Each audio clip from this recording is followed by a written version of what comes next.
Once again welcome back to our YouTube channel. First time మన ఛానల్ని చూస్తున్నట్లయితే channel subscribe చేసుకోండి, వీడియో లైక్ చేయండి, షేర్ చేయండి. ఈరోజు దినపత్రికల్లో వచ్చినటువంటి ప్రధానమైనటువంటి న్యూస్ని చూద్దాం. కొలువుల జాతర అక్టోబర్లో మరో గ్రూప్ 1 నోటిఫికేషన్, 2025లో కొత్త గ్రూప్ 2 గ్రూప్ 3 ప్రకటనలు, ఫిబ్రవరిలో డిఎస్సి ఉద్యోగ క్యాలెండర్ ప్రకటించినటువంటి ప్రభుత్వం. యూపీఎస్సీ ఎస్ఎస్సి తరహాలో ముందస్తు ప్రణాళిక. రాష్ట్రంలో ప్రభుత్వ ఉద్యోగాల భర్తీకి తెలంగాణ సర్కార్ ఉద్యోగ క్యాలెండర్ను శాసనసభలో ప్రకటించింది. ఉద్యోగ ప్రకటనలు ఎప్పుడు వెలువడేది, పరీక్షలు ఎప్పుడు నిర్వహించేది, స్పష్టమైన కాలపరిమితితో కూడిన షెడ్యూల్ను అసెంబ్లీలో శుక్రవారం డిప్యూటీ సీఎం బట్టి విక్రమార్క వెల్లడించడం జరిగింది. గ్రూప్ 1, గ్రూప్ 2, గ్రూప్ 3 సర్వీసులతో పాటు పోలీసు, సింగరేణి, గురుకుల వైద్య విభాగాల ఉద్యోగాలతో పాటు ఉపాధ్యాయ, అధ్యాపక పోస్టులు ఇందులో ఉన్నాయి. షెడ్యూల్ ప్రకారమే గ్రూప్ 1, గ్రూప్ 2, గ్రూప్ 3 ఏడాది వ్యవధిలో 2 టెట్ నోటిఫికేషన్లు అంటే చూడవచ్చు. జాబ్ క్యాలెండర్కి సంబంధించినటువంటి షెడ్యూల్ను చూడవచ్చు. Group 1 notification 2024 October, exam date 2025 ఫిబ్రవరి ప్రిలిమినరీ, జూలైలో మెయిన్స్. గ్రూప్ 2 ఎఫ్ఆర్ఓతో కలిపి 2025 May notification, exam date 2025 October. Group 3 group 4తో కలిపి 2025 జూలై నోటిఫికేషన్, 2025 నవంబర్లో ఎగ్జామ్. ప్రభుత్వ విభాగాల్లో ప్రొఫెషనల్ సర్వీసులు, గెజిటెడ్ అధికారులకు సంబంధించినటువంటి నోటిఫికేషన్ 2025 జనవరి, ఎగ్జామ్ 2025 ఏప్రిల్. అటవీ శాఖలో ఫారెస్ట్ బీట్ అధికారులు, ఎఫ్బీఓ నోటిఫికేషన్ 2025 ఫిబ్రవరి, ఎగ్జామ్ 2025 మే. ప్రభుత్వ ఇంజనీరింగ్ విభాగాల్లో ఏఈఈ ఇతర గెజిటెడ్ హోదా సర్వీసులు నోటిఫికేషన్ 2024 అక్టోబర్, ఎగ్జామ్ 2025 జనవరిలో. ప్రభుత్వ డిగ్రీ కళాశాలలో లెక్చరర్లు, లైబ్రేరియన్లు, ఫిజికల్ డైరెక్టర్లు నోటిఫికేషన్ 2025 జూన్, ఎగ్జామ్ 2025 సెప్టెంబర్. పాఠశాల విద్యలో ఉపాధ్యాయులు డిఎస్సి 2025 ఫిబ్రవరిలో నోటిఫికేషన్, ఏప్రిల్లో ఎగ్జామ్. వైద్య ఆరోగ్య శాఖలో ల్యాబ్ టెక్నీషియన్లు, నర్సింగ్ అధికారులు, ఫార్మసిస్టులు 2024 సెప్టెంబర్ నోటిఫికేషన్, 2024 నవంబర్లో exam. Transco, TGNPCDL, AE, sub engineer ఇతర పోస్టులు 2024 అక్టోబర్ నోటిఫికేషన్, 2025 జనవరిలో ఎగ్జామ్. ఎస్ఐ 2025 ఏప్రిల్లో notification, preliminary 2025 August. Constable 2025 April notification, preliminary exam 2025 August. గురుకుల డిగ్రీ కళాశాలలో లెక్చరర్లు ఇతర పోస్టులు 2025 జూన్లో నోటిఫికేషన్, 2025 సెప్టెంబర్లో ఎగ్జామ్. సింగరేణిలో ఎగ్జిక్యూటివ్ క్యాడర్ మేనేజ్మెంట్ జీడీఎంఓ 2025 జూలైలో నోటిఫికేషన్, 2025 నవంబర్లో ఎగ్జామ్ నిర్వహించనున్నారు. అసిస్టెంట్ ఎగ్జిక్యూటివ్ ఇంజనీర్ పోస్టుల ఫలితాలు జాబితా వెల్లడి. ప్రభుత్వ విభాగాల్లో 1540 అసిస్టెంట్ ఎగ్జిక్యూటివ్ ఇంజనీర్ పోస్టుల భర్తీలో భాగంగా సివిల్ విభాగంలోని పోస్టులకు ఎంపికైన అభ్యర్థుల జాబితాను ఈజీపీఎస్సీ శుక్రవారం ప్రకటించింది. 1154 పోస్టుల ఎంపికకు సంబంధించినటువంటి ప్రాథమిక జాబితాను కమిషన్ వెబ్సైట్లో ఉంచింది. ఇప్పటికే అగ్రికల్చర్, మెకానికల్, ఎలక్ట్రికల్ పోస్టుల ఫలితాలను ప్రకటించినటువంటి విషయం తెలిసిందే.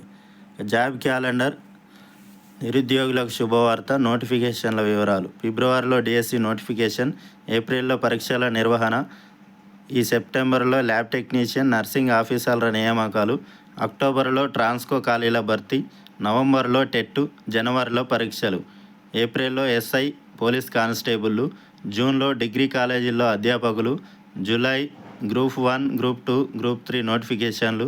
సింగరేణిలో ఖాళీలు భర్తీ చేస్తాం. అసెంబ్లీ వేదికగా డిప్యూటీ సీఎం ప్రకటన. ఏప్రిల్లో మరో డిఎస్సి, వచ్చే ఏడాది ఆగస్టులో పోలీస్ పరీక్షలు, జనవరిలో టెట్టు, ఈ ఏడాది అక్టోబర్లో గ్రూప్ 1 నోటిఫికేషన్. మొత్తం 20 రకాల పోస్టులతో ప్రకటన అంటూ చూడవచ్చు. ఏప్రిల్లో మరో డిఎస్సి, జనవరిలో టెట్టు, వచ్చే ఏడాది ఆగస్టులో పోలీస్ పరీక్షలు, నవంబర్ 2025లో గ్రూప్ 3 గ్రూప్ 4, ఈ ఏడాది అక్టోబర్లో గ్రూప్ 1 నోటిఫికేషన్. నిరుద్యోగుల ఆశలు ఆకాంక్షల మేరకే జాబ్ క్యాలెండర్ అంటూ చూడవచ్చు. మొత్తం 20 రకాల పోస్టులతో ప్రకటన. నిరుద్యోగుల ఆశలు ఆకాంక్షల మేరకే జాబ్ క్యాలెండర్ను ముందుగా ప్రకటించినట్లు డిప్యూటీ సీఎం బట్టి విక్రమార్క తెలిపారు. గత ప్రభుత్వంలో ప్రశ్నపత్రాల లీక్, పరీక్షల వాయిదా, కోర్టు వివాదాలతో అనుకున్న సమయానికి కంప్లీట్ కాలేదని, వీటిని దృష్టిలో పెట్టుకొని పబ్లిక్ సర్వీస్ కమిషన్ ప్రక్షాళన చేసినట్లు వివరించారు. ముఖ్యమంత్రి రేవంత్ అధ్యక్షతన జరిగిన కేబినెట్ సమావేశంలో చర్చించిన తర్వాత అసెంబ్లీ వేదికగా ప్రకటించామన్నారు. ఇక గ్రూప్ 1 నోటిఫికేషన్ ప్రకారం 563 ఖాళీల భర్తీ కోసం ఇప్పటికే ప్రిలిమ్స్ పూర్తయ్యాయని, అక్టోబర్ 21 నుంచి 27 మధ్య మెయిన్స్ పరీక్షలు జరుగుతాయని డిప్యూటీ సీఎం పేర్కొన్నారు. అధికారంలోకి రాగానే 32,410 మంది నిరుద్యోగ యువతకు నియామక ఉత్తర్వులను జారీ చేశామని గుర్తు చేశారు. అదనంగా 13,505 ఉద్యోగాల నియామకం చివరి దశకు చేరుకుందని, 11,022 ఉపాధ్యాయుల ఖాళీల భర్తీకి డిఎస్సి నోటిఫికేషన్ ఇప్పటికే విడుదలైందన్నారు. తాజాగా ప్రకటించిన జాబ్ క్యాలెండర్లో ఏ పోస్టుకు ఎప్పుడు నోటిఫికేషన్ ఇచ్చేది, పరీక్షలు నిర్వహించేది సూచనప్రాయంగా వెలువరించడం జరిగింది. రెడీగా 17 నోటిఫికేషన్లు. అసెంబ్లీలో జాబ్ క్యాలెండర్ విడుదల చేసినటువంటి డిప్యూటీ సీఎం బట్టి విక్రమార్క. జనవరి నుంచి నవంబర్ దాకా పోటీ పరీక్షలు.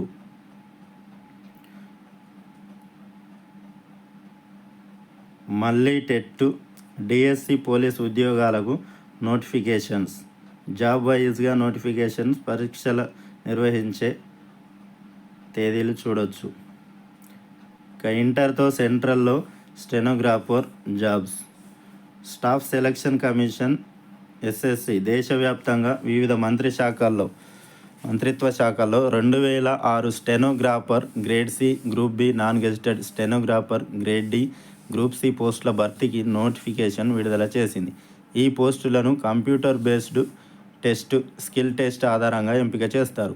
అభ్యర్థులు ఆన్లైన్లో ఆగస్టు 17వ తేదీలోగా అప్లై చేసుకోవాల్సి ఉంటుంది. అర్హత ఇంటర్మీడియట్ లేదా తత్సమాన ఉత్తీర్ణత ఉండాలి. స్టెనోగ్రఫీలో నైపుణ్యం ఉన్నటువంటి అభ్యర్థులు దరఖాస్తుకు అర్హులు. వయసు 1 ఆగస్టు 2024 నాటికి స్టెనోగ్రాఫర్ గ్రేడ్ సి పోస్టులకు 18 నుంచి 30 ఏళ్ళు, గ్రేడ్ డి పోస్టులకు 18 నుంచి 27 ఏళ్లకు మించకూడదు. వివిధ కేటగిరీల వారిగా సడలింపు కల్పించారు. Selection process computer based test, స్టెనోగ్రఫీలో స్కిల్ టెస్ట్ ఆధారంగా అభ్యర్థులను ఎంపిక చేస్తారు. Exam pattern general intelligence and reasoning, general awareness, English language and comprehension. ప్రశ్నపత్రం ఆబ్జెక్టివ్ టైప్, మల్టిపుల్ చాయిస్లో ఉంటుంది. మొత్తం 200 మార్కులకి ఎగ్జామ్ ఉంటుంది. అర్హులైన అభ్యర్థులు ఆన్లైన్లో ఆగస్టు 17 వరకు దరఖాస్తు చేసుకోవాల్సి ఉంటుంది. పరీక్ష అక్టోబర్ లేదా నవంబర్లో నిర్వహిస్తారు. నిన్న జరిగినటువంటి టీచర్ల మీటింగ్లో రేవంత్ రెడ్డి సర్కార్ బడికి పిల్లల్ని పంపండి, కార్పొరేట్ స్థాయి విద్యను అందిస్తాం, మౌలిక సదుపాయాలు కల్పిస్తాం, టీచర్లే మా బ్రాండ్ అంబాసిడర్లు, తెలంగాణ సాధనలో వారి పాత్ర కీలకం, 25,000 మందికి పదోన్నతులు కల్పించాం, 1వ తేదీన జీతాలు పడేలా చేస్తున్నాం, పేదల చదువుతోనే తెలంగాణకు భాగ్యం, పిల్లల్ని సర్కార్ బడికి వెళ్ళడం ఆత్మగౌరవంగా భావించాలి. ఎల్బీ స్టేడియంలో ఉపాధ్యాయులతో భేటీలో ముఖ్యమంత్రి రేవంత్ రెడ్డి. తెలంగాణ రాష్ట్ర సాధన పోరాటంలో ఉపాధ్యాయ పాత్ర మరువలేనిదని ముఖ్యమంత్రి రేవంత్ రెడ్డి అన్నారు. తెలంగాణ భవిష్యత్తు ఎక్కడుందని ఈ క్షణం తనను అడిగితే వేలాది మంది ఉపాధ్యాయుల రూపంలో ఎల్బీ స్టేడియంలో ఉందానని చెప్తానని ఉద్ఘాటించారు. ఉపాధ్యాయులతో సీఎం రేవంత్ రెడ్డి ముఖాముఖి నిర్వహించారు. ఈ సందర్భంగా రేవంత్ రెడ్డి ఉపాధ్యాయులే తమ ప్రభుత్వానికి బ్రాండ్ అంబాసిడర్లని పేర్కొనడం జరిగింది. ఇక పేద పిల్లలు, దళిత వర్గాల పిల్లలు చదువుకొని బాగుపడితేనే రాష్ట్రం బలపడుతుందని ఢిల్లీలో 3 సార్లు కేజ్రీవాల్ ప్రభుత్వం గెలిచింది. బస్తీల్లో పాఠశాలలు మెరుగుపరచడం వల్లనే మళ్ళీ తెలంగాణలో ప్రజాప్రభుత్వం ఉండాలంటే మీరు పేదలకు చదువు చెప్పాలని అన్నారు. ఇక ప్రభుత్వ బడుల్లోనే చదువుకొని తాను ఈ స్థాయికి వచ్చానని వ్యాఖ్యానించడం జరిగింది. ఇక 30,000 ప్రభుత్వ పాఠశాలల్లో 26 లక్షల మంది విద్యార్థులు ఉన్నారని, తల్లిదండ్రులు వారి భవిష్యత్తును ఉపాధ్యాయుల్లో చేతిలో పెట్టారని, రాష్ట్రం వస్తే విద్యా విధానం బాగుపడుతుంది అనుకున్నామని, ఉపాధ్యాయుల గౌరవ వేతనం పెంచుకుందామని చెప్పడం జరిగింది. ఇక ప్రభుత్వ పాఠశాలల్లో విద్యను మెరుగుపరచాల్సిన అవసరం ఎంతైనా ఉంది. ఇక ప్రభుత్వ ఉపాధ్యాయులు పిల్లలకు చక్కటి విద్యను అందించి వారిని రేపటి భావి భారత పౌరులుగా తీర్చిదిద్దాల్సిన బాధ్యత ఉపాధ్యాయుల పైన ఉంది. ఈరోజు ప్రైవేట్ స్కూళ్ళలో ప్రభుత్వ పాఠశాలల కంటే ఎక్కువ మంది విద్యార్థులు చదువుకున్నారు. ఇక ప్రైవేటు పాఠశాలల్లో సరిగా క్వాలిఫికేషన్స్ లేని టీచర్లు చెబుతున్నారు. కానీ ఆ ప్రైవేట్ స్కూళ్ళలో ఎక్కువ మంది విద్యార్థులు చదువుకుంటున్నారు. కారణం ప్రభుత్వ పాఠశాలల్లో సరైనటువంటి విద్యా విధానం సరిగా లేకపోవడం, ప్రభుత్వ ఉపాధ్యాయులు సరిగా బోధించకపోవడం వల్లనే ప్రభుత్వ ఉపాధ్యాయులు బాధ్యతగా తీసుకొని పిల్లలను చక్కదిద్దాల్సిన బాధ్యత ఉంది. కాబట్టి నిర్లక్ష్యం వహించకుండా ప్రభుత్వ ఉపాధ్యాయులు చక్కటి విద్యను అందించి విద్యార్థులను తీర్చిదిద్దాల్సిన అవసరం ఎంతైనా ఉంది. Okay, thanks for watching. Please subscribe my channel. Thank you.